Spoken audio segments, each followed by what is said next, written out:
ओम शांति। आज है 16 अगस्त 2022। सुनते हैं आज की साकार मुरली से मनन करने योग्य प्रश्नोत्तर। पहला प्रश्न है, बाबा ने आज सच्चा अर्थात सत्य शब्द के क्या गहरे अर्थ समझाए हैं। बाबा पहले हमें सच्चे प्यार का अर्थ समझाते हैं कि भारत में कितना सच्चा प्यार था जब सचखंड था अर्थात सतयुग था। सचखंड किसने बनाया है? सतगुरु, सत बाबा, सत टीचर ने। सच बाबा अर्थात जो सच्चा सुख देने वाला है, सच्चा प्यार सिखाने वाला है, सच्चा ज्ञान देते हैं। हम उनके सम्मुख बैठे हैं। बाकी यहाँ झूठ खंड में तो सब कुछ झूठ ही झूठ है। हमेशा सुनते भी आए हैं, सत्य का संग करो। सत्य तो एक ही है, एक निराकार परमात्मा जो भारत को स्वर्ग बनाते हैं, बेहद का वर्षा देते हैं। हम अभी उस सत्य बाप के संग में बैठे हुए हैं। भक्ति मार्ग में भी पहले पहले एक ही शिव बाबा की सच्ची सच्ची भक्ति होती है। उसको ही सच्ची अव्यभिचारी भक्ति कहा जाता है। बाबा हमको सारे चक्र का सच्चा सच्चा ज्ञान सुनाते हैं तथा झूठी भक्ति से छुड़ाते हैं। सच्चे बाबा द्वारा हम सत्य ज्ञान सुन रहे हैं, जिससे हम सतलोक अर्थात स्वर्ग में चले जाएंगे। यह सच्चा सच्चा बाबा सच्चा सच्चा टीचर है। सतयुग में भी सच्चा बाप कहेंगे, क्योंकि वहाँ झूठ का नामो निशान तक नहीं होता है। झूठ तब ही शुरू होता है जब झूठ बनाने वाले 5 विकार शुरू होते हैं, अर्थात रावण राज्य शुरू होता है। तब ही झूठ का अंश और वंश उत्पन्न होता है। शिव बाबा के प्रति ब्रह्मा बाबा की याद और हमारी याद में क्या सूक्ष्म अंतर है। अभी सभी बच्चों की बुद्धि में है कि हम बेहद के निराकार बाप के सम्मुख बैठे हैं। ब्रह्मा बाबा भी ऐसे ही कहते हैं कि हम उस बाबा के सम्मुख बैठे हैं। उसी निराकार परमात्मा को मैं भी याद करता हूँ, घड़ी घड़ी याद करता हूँ। मैं भी उसी शिव बाबा का बच्चा हूँ। बच्चों में यह अंतर है कि बच्चों को इस साकार को छोड़कर उस निराकार को याद करना पड़ता है। बल्कि ब्रह्मा बाबा के लिए तो एक ही निराकार बाबा है, इसीलिए बच्चों की याद में थोड़ी अटक पड़ जाती है और ब्रह्मा बाबा की याद में अटक नहीं पड़ती, क्योंकि तुम्हारी नज़र इस शरीर अर्थात ब्रह्मा बाबा पर जाती है, बल्कि मेरी नज़र अर्थात ब्रह्मा बाबा की नज़र सिर्फ निराकार शिव पर रहती है। तो ब्रह्मा बाबा का शिव बाबा के साथ डायरेक्ट कनेक्शन हो गया। इसीलिए बाबा बच्चों प्रति कह रहे हैं कि तुम्हें सामने बैठे ब्रह्मा बाप को क्रॉस करके शिव बाबा को याद करना पड़ता है, और मेरे लिए तो सिर्फ एक ही शिव बाबा है। तुम्हारे सामने 2 बैठे हैं, मेरे सामने सिर्फ एक ही है, मैं उसका बच्चा हूँ। तो ब्रह्मा बाबा हमें समझाते हैं कि तुम इस शरीर की हद में मत आओ। बाबा तो बेहद का मालिक है। शिव बाबा कहते हैं मुझे याद करो, ब्रह्मा बाबा को मत करो। इन द्वारा निराकार बाबा तुम आत्माओं को कहते हैं कि मुझे याद करो, तो तुम कभी रोगी व बीमार नहीं होंगे। अर्थात सिर्फ मुझे याद करो तो विकर्म विनाश हो जाएंगे। बाप और वर्षे को याद करते रहो। अतः आज की मुरली में बाबा हमें समझाना चाहते हैं कि फॉलो हमें ब्रह्मा बाप को करना है तथा याद एक निराकार शिव बाबा को करना है। बाबा ने इस समय सबसे अच्छी आत्माएं कौन सी बताई हैं? बाबा कहते हैं जो इस अंतिम जन्म में गरीब हैं वे सबसे अच्छी आत्माएं हैं, क्योंकि बाबा आए ही हैं गरीबों को साहूकार बनाने। दान भी गरीबों को करना होता है।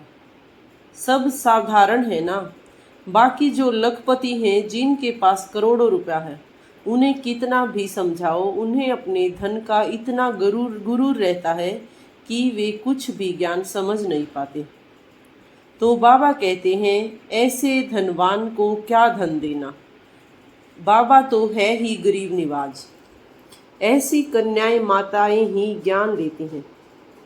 जिस प्रकार से कन्याओं का कितना मान होता है कि कुंवारी कन्याओं को सब पूजते हैं और फिर शादी करने के बाद वो पुजारी बन जाती हैं, ठीक इसी प्रकार से हम भी आधा कल्प पूज्य और आधा कल्प पुजारी बने हैं।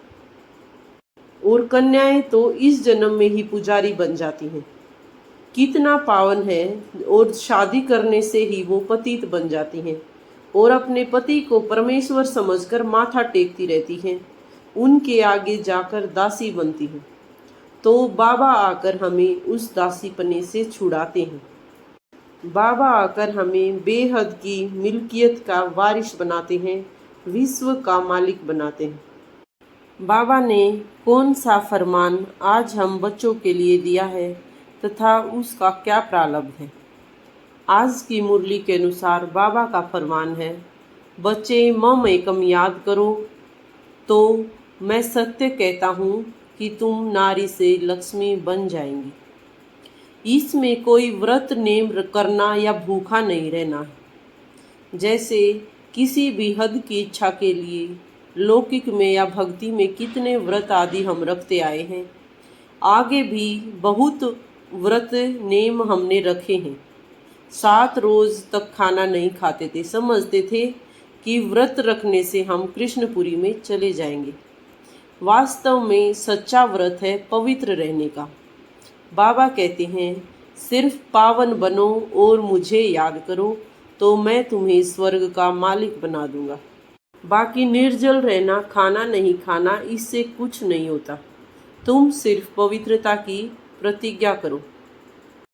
आगे बाबा विधवा माताओं के लिए बताते हैं कि माताओं को पति के मरने से बहुत दुख होता है, तो उन्हें यह समझना चाहिए कि अब पतियों का पति आया हुआ है और वह कहते हैं सिर्फ मुझे याद करो, क्योंकि वह है पतियों का पति, बापों का बाप। भारत में ही सच्चा सच्चा देवताओं का राज्य था, जिसका अब फिर से पुनर्स्थापन हो रहा है। हमें उसमें जाने के लिए पुरुषार्थ करना है और पवित्र रहना है। सर्विस करने के लिए किस प्रकार की दिल चाहिए। बाबा कहते हैं, सर्विस करने के लिए बहुत ही साफ दिल और बड़ी दिल चाहिए, क्योंकि कहावत हमारा स्लोगन ही है, दिल साफ मुराद हासिल। तथा हमारी बुद्धि बहुत ही नॉलेजफुल होनी चाहिए, बल्कि हमें हर पल मेहनत करते रहना चाहिए। बाबा ने हमें यही धंधा दिया है कि बस ज्ञान सुनाते रहो, बल्कि यह भी तुम जानते हो कि 108 से माथा मारेंगे तो कहीं एक की बुद्धि में बैठेगा, 1-2 ही निकल आएंगे जो कल्प पहले निकले होंगे। बीके भी वही बना होगा और वही अब आएगा। थकना नहीं है, मेहनत करते रहना है। चाहे तुम कहीं भी जाओ, मित्र संबंधी के पास जाओ या शादी मुरादी में जाओ, हरेक को कर्मों अनुसार राय देते रहनी चाहिए। मुख्य है पवित्र रहने की बात, अर्थात सबको सबकी नब्ज देखकर उसी हिसाब से ज्ञान देना चाहिए। जिसका पार्ट होगा वह उस ज्ञान को धारण कर पाएगा। इस युक्ति से दिन प्रतिदिन तुम्हारी बुद्धि का ताला भी खुलता जाएगा, क्योंकि झाड़ बढ़ना तो है ना, तब तो विनाश भी शुरू हो। इससे पहले विनाश हो नहीं सकता, क्योंकि राजधानी भी यहीं पर स्थापन होनी है। इसीलिए बाप मुरली के अंत में कहते हैं कि सिर्फ मुझे याद करो और सर्विस करते रहो। सहजयोगी बनने की युक्ति व फायदे कौन से हैं। आज के वरदान में बाबा बताते हैं, भाग्य और भाग्य विधाता की स्मृति से सदा खुश रहने और खुशियाँ बांटने वाले सहज योगी भव। सहजयोगी बनने के लिए हमें यह स्लोगन हमेशा स्मृति में रखना है कि बाप मिला सब कुछ मिला। संगम युग खुशियों का युग, मौजों का युग है, तो सदा खुशी में रहो और खुशियाँ बांटते रहो। भाग्य और भाग्य विधाता सदा याद रहे। दुनिया वाले कहते हैं कि कष्ट के बिना परमात्मा नहीं मिल सकता, और आप कहते हो घर बैठे बाप मिल गया। जो सोचा नहीं था वह मिल गया, खुशियों का सागर मिल गया।